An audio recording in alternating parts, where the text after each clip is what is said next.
Hello everyone, स्वागत है आप सभी का अपने यूट्यूब चैनल आरके अकेडमी पर। आज की वीडियो में हम हरियाणा जीके से संबंधित कुछ टॉपिक करेंगे, जिसमें हम हरियाणा की नदियों के बारे में पढ़ेंगे, जो काफी इम्पोर्टेंट टॉपिक है, जिससे के बारे में काफी सारे क्वेश्चंस पूछे जाते हैं हरियाणा के जो भी एग्जाम्स है उसमें। और इसमें हमें काफी कंफ्यूजन भी होता है, क्योंकि अगर हम विदाउट मैप इसको अगर करते हैं तो जो फैक्ट्स होते हैं उनको बहुत जल्दी आप भूल जाते हो। तो आज जो हम हरियाणा की नदियां करेंगे, हम उसको with the help of map उसको अच्छे से करेंगे। ठीक है, तो देखिए आज हरियाणा की नदियों के बारे में पढ़ते हैं। जो हरियाणा में नदियां हैं, मेनली 8 नदियां इंपोर्टेंट मानी गई है, जिसमें 4 उत्तर हरियाणा की नदियां हैं और 4 दक्षिण हरियाणा की नदियां हैं। तो आज की वीडियो में हम उत्तर हरियाणा की 4 मेनली नदियों के बारे में पढ़ेंगे, साथ में ही एक सरस्वती नदी जो कि लुप्त हो चुकी है, उस नदी के बारे में थोड़े बहुत फैक्ट्स जानेंगे। तो चलिए स्टार्ट करते हैं आज की वीडियो, जो कि है हरियाणा की नदियों के बारे में। जैसे कि आपको दिखाई दे रहा है हरियाणा का जो ये मैप है, मैंने आपको पहले भी बोला था, किसी भी जगह की अगर आपको लोकेशन ज्योग्राफी अच्छे से आपको लर्न करनी है तो वहां का मैप आपको डेफिनेटली अच्छे से पता होना चाहिए। और मैं उम्मीद करती हूँ कि सभी को हरियाणा का मैप अच्छे से पता ही होगा। हमारे हरियाणा में 22 जिले हैं और उसके चारों तरफ 5 राज्य इसके साथ सीमा टच करते हैं, साथ ही 2 केंद्र शासित प्रदेशों के साथ भी हम अपना बॉर्डर शेयर करते हैं। जो भी ये भौगोलिक सीमाओं से संबंधित हमने एक वीडियो किया था हरियाणा जीके का, आपने नहीं देखा है तो उसको आप देख सकते हैं, तो देख लीजिए एक बार इसको। एक दिशाओं का ज्ञान आपको लिए होना बहुत जरूरी है। जब भी आप मैप किसी भी जगह का मैप करते हैं तो एक बार देख लीजिए, जब आप मैप करते हो तो सबसे ऊपर की तरफ होता है नॉर्थ, नीचे होता है हमारा साउथ, और राइट हैंड साइड यानी कि दाएं हाथ की तरफ क्या है, ईस्ट, और बाएं हाथ की तरफ क्या है, आपका वेस्ट होता है।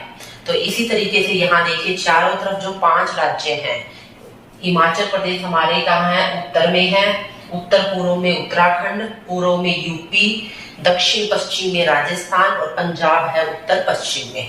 तो चलिए अब नदियों के बारे में करते हैं। सबसे इम्पोर्टेंट जो नदी है हरियाणा की वो है यमुना नदी, जिससे काफी सारी सिंचाई का पानी हमें जिससे प्राप्त होता है वो यमुना नदी है। एक हरियाणा की एकमात्र 12मासी नदी या नित्यवाही नदी हम इसको बोल सकते हैं। नित्यवाही का मतलब होता है ऐसी नदी जिसमें हर टाइम पानी रहता है, यानी कि साल के 12 महीने जिसमें पानी रहेगा उसको हम 12मासी नदी कहते हैं। तो हरियाणा की एकमात्र नदी है यमुना नदी, जिसमें 12मासी नदी हम उसको कह सकते हैं। तो इसका प्रवेश स्थल क्या है, कहाँ कहाँ से ये बहती हुई, प्रवास स्थल इसका क्या है, कहाँ से ये बहती हुई हरियाणा से बाहर निकलती है, उसके बारे में हम पढ़ते हैं। देखिए जो यमुना नदी है वो यहाँ से निकलती है उत्तराखंड से। ये मैंने आपको लिखा हुआ है यूके, उत्तराखंड के यहाँ बंदरपूछ पहाड़ियों से क्या निकली, यमुना नदी निकली और यमुना नगर में ही प्रवेश करती है। ये हरियाणा में कौन सी जगह से ये एंट्री करती है, यमुना नगर में। और यमुना नगर में भी कहाँ, कालेसर पार्क, हमारा जो राष्ट्रीय पार्क, हरियाणा के 2 राष्ट्रीय पार्क हैं, कालेसर पार्क और सुल्तानपुर राष्ट्रीय पार्क। कालेसर पार्क से यमुना नदी ने एंट्री किया, यानी कि यमुना नगर में कालेसर पार्क में यमुना नदी आती है। और यहाँ पर इसके ऊपर क्या बनाया हुआ है, ताजे वाला बांध और हथनी कुंड बैराज बनाया हुआ है यमुना नगर में। यहाँ से बहती हुई ये आती है करनाल में, करनाल से पानीपत, पानीपत से सोनीपत, और सोनीपत से ये कहाँ एंट्री कर जाती है, दिल्ली में। दिल्ली में ये एंट्री करके ये आती है फरीदाबाद में, और फरीदाबाद से पलवल में ये हसनपुर एक जगह है, यहाँ पर हसनपुर जगह है, यहाँ से ये चली जाती है यूपी की साइड। ठीक है, तो ये इसका प्रवास स्थल है, ये इसका पूरा का पूरा कोर्स है नदी का। वो देखिए दोबारा से यहाँ कहाँ से निकली, ये निकली है उत्तराखंड के बंदरपूछ पहाड़ी से। उत्तराखंड के बंदरपूछ पहाड़ी से निकली, यहाँ से इसने यमुना नगर में एंटर किया कालेसर पार्क में, और कालेसर पार्क में ही इधर इस पे बनाया हुआ है हथनी कुंड बैराज और ताजे वाला बांध। और यहाँ से ये बहती हुई पहले आई करनाल में, करनाल से पानीपत, सोनीपत, दिल्ली, फिर फरीदाबाद और पलवल, पलवल में यहाँ हसनपुर एक जगह है, हसनपुर, यहाँ से ये कहाँ चली गई, यूपी की साइड ये निकल गई ये नदी है यमुना नदी। अब यमुना नदी से 2 इंपोर्टेंट नहरें निकाली गई हैं, एक पश्चिमी यमुना नहर है और एक पूर्वी यमुना नहर है। देखिए इसमें आपको रटने की या वो करने की जरूरत ही नहीं। पश्चिमी यानी कि पश्चिम की साइड क्या हो गया, हमारा हरियाणा है। तो पश्चिमी यमुना नहर जो निकली हुई है वो कहाँ आएगी, पश्चिम की साइड हरियाणा की तरफ आएगी, और जो पूर्वी वाली है वो कहाँ चली गई, वो चली गई है यूपी की साइड। तो पश्चिमी यमुना नहर जो यमुना नदी से निकाली गई है, हरियाणा की सबसे पुरानी नहर है और सबसे इम्पोर्टेंट नदी नहर है जो काफी सारे जिलों को पानी पहुंचाती है। तो नहरों के टॉपिक में हम उसको अच्छे से कवर कर लेंगे। तो होप सो यमुना नदी आपको अच्छे से होगी। यमुना नदी देखिए बंदरपुर पहाड़ी उत्तराखंड से निकली, हरियाणा में प्रवेश करती यमुनानगर में कालेसर पार्क से। इसकी सहायक नदियां जरूर ध्यान रखेंगे, कई बार क्वेश्चन पूछ लिया जाता है। इसकी सहायक नदियां हैं पथराला नदी, सोम नदी या बूढ़ी नदी। ये तीन नदियां हैं, पथराला, सोम और बूढ़ी। ये किसकी सहायक नदियां हैं? यमुना की सहायक नदियां हैं। और यमुना नदी पे कौन कौन से बांध बने हुए हैं? ताजेवाला बांध, हथनीकुंड बांध, किसाऊ, रेणुका और लखवार व्यासी। फिर से देख लीजिए, ताजेवाला और हथनीकुंड ये दोनों तो हमने कर ही लिए, ये है यमुना नगर में ही। किसाऊ, रेणुका और लखवार व्यासी ये बांध बने हुए हैं यमुना नदी पर। और हरियाणा की पूर्वी सीमा बनाती है। ये देखिए हरियाणा की कौन सी सीमा बनाती है? ये पूर्वी सीमा बनाती है यमुना नदी। यूपी और हरियाणा के बीच में एक सीमा बनाने का काम भी कौन करती है? यमुना नदी करती है। और सबसे बड़ी सहायक नदी है किसकी? गंगा की है। तो ये सारे फैक्ट्स किसके बारे में थे? यमुना नदी के बारे में थे, जो कि बहुत इंपॉर्टेंट नदी है हरियाणा की, सबसे इंपॉर्टेंट नदी। अगर पूछ लिया जाए हरियाणा की प्रमुख नदी कौन सी है, तो यमुना नदी ही है। हरियाणा यमुना नदी के किनारे ही बसा हुआ है। अगर प्राचीन काल की बात करते हैं तो प्राचीन काल में हरियाणा सरस्वती नदी के किनारे बसा हुआ था। अगली जो हमारी नदी इंपॉर्टेंट है वो है घग्गर नदी। कौन सी नदी इंपॉर्टेंट है? घग्गर नदी। घग्गर नदी एक मौसमी नदी है। मौसमी का मतलब होता है जिसमें साल के कुछ एक पर्टिकुलर टाइम में ही पानी रहता है जिस नदी में, यानी कि बरसात के मौसम में घग्गर नदी में पानी रहता है, बाकी टाइम पर इसमें पानी नहीं होता है। इसलिए इस नदी को बाढ़ का भी कारण बोला जाता है, क्योंकि जब बरसात आती है तो काफी सारा पानी इसमें हो जाता है, जिससे आसपास के क्षेत्रों में बाढ़ की वजह भी कौन सी नदी बनती है? घग्गर नदी बनती है। तो देखिए घग्गर नदी का जो प्रवेश स्थल है, जो उद्गम स्थल है, वो हम करते हैं। सबसे पहले इसका उद्गम स्थल देखेंगे हम हिमाचल प्रदेश से। इसका उद्गम स्थल डगशई की पहाड़ियां हैं हिमाचल प्रदेश में। यहाँ से ये निकलती है शिवालिक की पहाड़ियों में। डगशई पहाड़ी है, शिवालिक हिमालय का जो थर्ड लेयर है, यानी कि हिमालय की सबसे निचली जो श्रेणी है वो शिवालिक श्रेणी है, उसमें डगशई नामक जगह से निकलती है। सिरमौर जिला डगशई से हिमाचल प्रदेश से निकलती है घग्गर नदी। और हमारे पंचकुला में यहाँ कालका से ये प्रवेश करती है। कालका जो जगह है पंचकुला में, यहाँ से ये प्रवेश करती है और यहाँ से प्रवेश करके ये पहुंचती अंबाला। अंबाला से फिर ये देखो कुरुक्षेत्र में नहीं आए है ये, क्योंकि कुरुक्षेत्र के बाहर से निकल गई ये कैथल और फतेहाबाद और सिरसा से होते हुए ये कहाँ चली जाती है? ये चली जाती है राजस्थान में। और राजस्थान में हनुमानगढ़ नामक जगह पे जाकर ये लुप्त हो जाती है।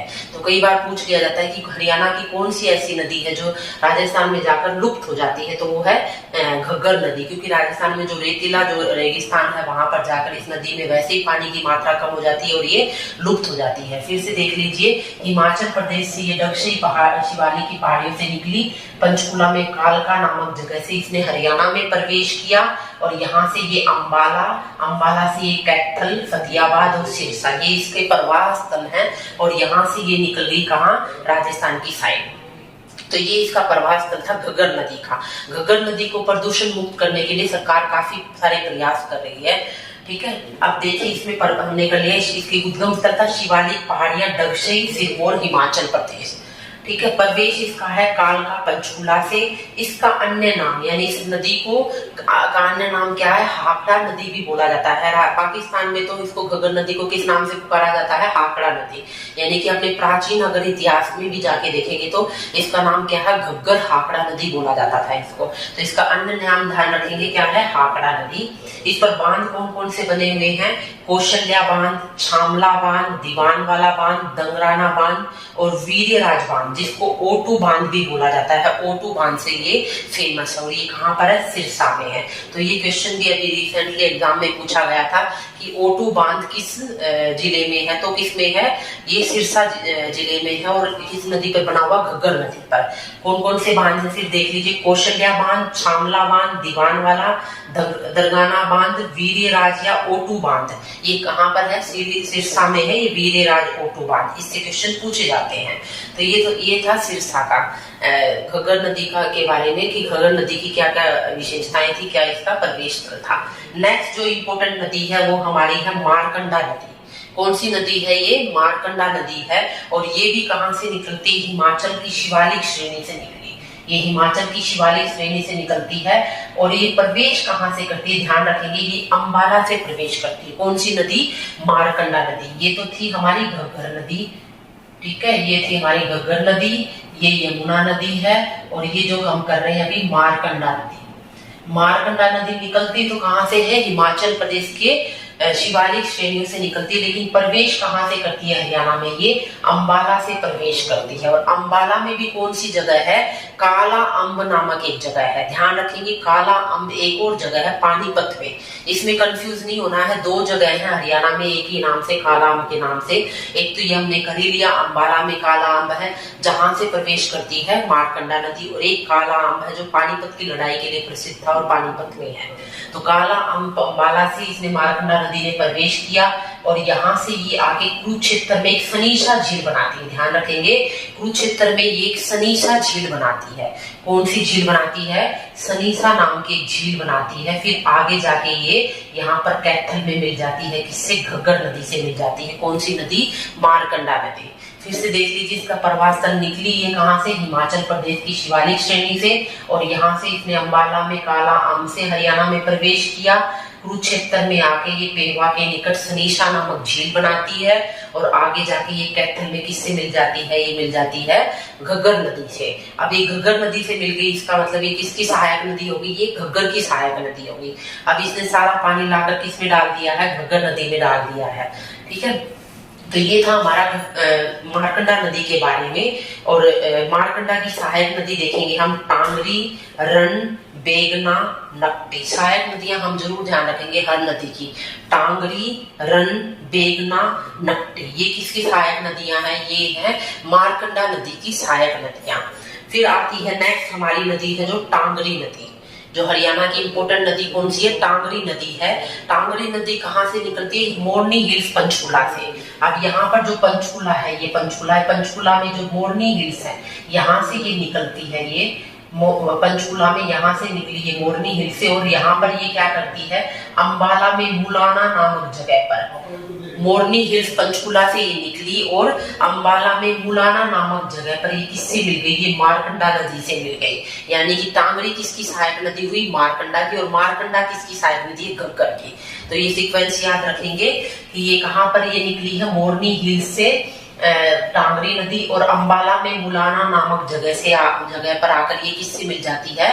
मारकंडा नदी से मिल जाती है। तो इस तरीके से टांगरी नदी किसकी सहायक होगी? मारकंडा की सहायक नदी होगी। अब यहाँ पर जब भी हमने प्रवेश स्थल देखा, देखो आप ध्यान से देखिए, सारी की सारी नदियां जो दूसरे राज्यों से निकल रही है सिवाय किसके? टांगरी नदी के। तो यहाँ से भी क्वेश्चन बनता है कि निम्नलिखित में से कौन सी नदी है जिसका उद्गम स्थल हरियाणा में ही है? तो वो कौन सी है? टांगरी नदी है। उत्तर हरियाणा की नदियों की बात कर रही हूँ अभी मैं। उत्तर हरियाणा की मोरनी हिल्स से कौन सी निकली है? टांगरी नदी निकली है। बाकी सारी की सारी नदियां किससे निकली हैं? दूसरे राज्यों की अलग श्रेणियों से, ठीक है। फिर आती है हमारी सरस्वती नदी, जो कि एक लुप्त नदी हो चुकी है, जो गुम हो चुकी है नदी, अस्तित्व इसका खत्म हो चुका है।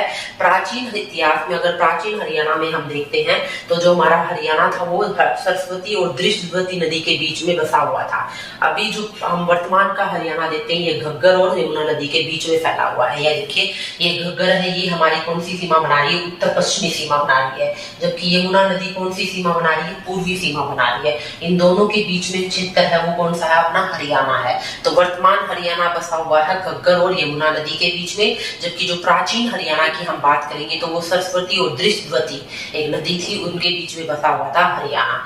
लेकिन वो जो सरस्वती नदी है काफी पवित्र नदी, उसको नदी तमा बोला गया है इतिहास में। तो उस नदी को ढूंढने के हरियाणा सरकार के द्वारा काफी प्रयास किए जा रहे हैं। इसी क्रम में इन्होंने क्या किया है कि इसको यमुना नगर में इसकी खुदाई का काम शुरू किया गया है। तो इसके बारे में देख लेते हैं सरस्वती नदी के बारे में। सरस्वती नदी भी कहाँ से निकलती है? हिमाचल प्रदेश से निकलती है। सिरमौर, डगशई, यहाँ से निकली और यहाँ से ये कहाँ से प्रवेश करती है, ये भी यमुनानगर में प्रवेश करती है। माना जाता है, अभी ये नदी है भी नहीं, इसको माना जाता है कि ये प्रवेश कहाँ से करती थी, ये यमुनानगर में आदि बद्री नामक जगह से। कहाँ से किया इसने, आदि बद्री नामक जगह से ये प्रवेश करती है। सरस्वती नदी कहाँ, हरियाणा में यमुनानगर के आदि बद्री नामक जगह से। और निकली कहाँ से ये निकली है सिरमौर जिला डगशई हिमाचल प्रदेश से, और आदि बद्री यमुनानगर में इसमें प्रवेश किया। अब इसकी सहायक नदियां कौन कौन सी मानी जाती है, मारकंडा और टांगरी। यहाँ पर हम ध्यान रखेंगे जो टांगरी नदी है वो किसकी सहायक नदी है, वो हो गई मारकंडा की सहायक नदी, ठीक है। और मारकंडा किसकी है, घग्गर नदी की सहायक नदी। और ये दोनों भी किसकी नदियां मानी गई हैं, अब सरस्वती की सहायक नदियां मानी गई हैं, ठीक है। इसको ध्यान रखेंगे हम। तो ये सरस्वती का, सरस्वती के नाम पर ही यमुनानगर में क्या किया है कि एक जगह थी मुस्तफाबाद, उसका नाम सरस्वती नदी के नाम पर उसका नाम सरस्वती नगर कर दिया गया। मुस्तफाबाद से क्या कर दिया गया है, सरस्वती नगर कर दिया गया है। अब इसका जो मुगला वाली गांव है यहाँ पर यमुनानगर में, वहां इसका खुदाई स्थल है। मुगला वाली गांव इसका प्रारंभिक खुदाई स्थल है किसका, सरस्वती नदी का। और लास्ट में कहा, सिरसा में बेगू नामक जगह है, वहां पर ये इसका लास्ट खुदाई स्थल है, बेगू। तो ध्यान रखेंगे, एक लुप्त प्राय नदी है जो अपने अस्तित्व की एक लड़ाई लड़ रही है। भारत सरकार के द्वारा या हरियाणा सरकार के द्वारा सरस्वती नदी के उत्थान के लिए एक सरस्वती बोर्ड का भी विकास किया गया है, ठीक है। तो ये सरस्वती नदी के बारे में था। मेनली कौन सी 4 नदियां हैं जो जिनसे अभी हम जिनसे क्वेश्चन पूछे भी जाते हैं, और काफी सारे ये मतलब हरियाणा के मतलब सिंचाई के लिए या पानी की जो भी कमी है उसको पूरा करने के लिए इन 4 नदियों का, उत्तरी हरियाणा में इन 4 नदियों का महत्वपूर्ण स्थान है। इन चारों में से अगर सबसे इंपोर्टेंट पूछा जाए तो कौन सी नदी हुई, यमुना नदी, जो कि 12मासी नदी है। बाकी सारी नदियां हरियाणा की कैसी हैं, मौसमी नदियां हैं।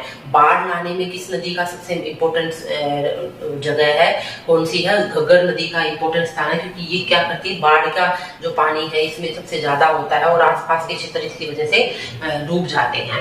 तो इन पे जो मुख्य मुख्य बांध बने हुए और एक इनकी सहायक नदियों से संबंधित क्वेश्चन बहुत हमारे हरियाणा में पूछे जाते हैं। तो आप इन क्वेश्चंस को अच्छे से कर लेना।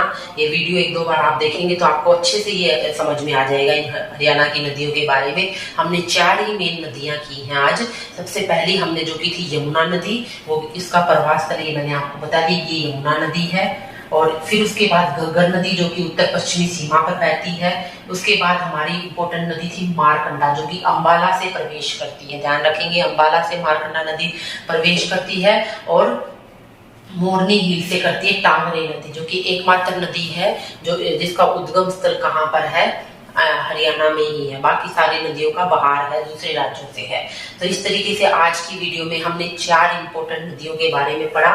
साथ में ही एक 5वीं नदी है सरस्वती, जिसके बारे में अच्छे से हमने कर लिया है। उम्मीद करती हूँ मैप की हेल्प से आपको अच्छे से समझ में आ गया होगा हर नदियों के बारे में। जो नेक्स्ट वीडियो हम लेके आएंगे उसमें दक्षिण हरियाणा की 4 नदियों के बारे में पढ़ेंगे, और बाकी जो भी उससे संबंधित क्वेश्चंस हैं उनको भी हम अच्छे से देखेंगे।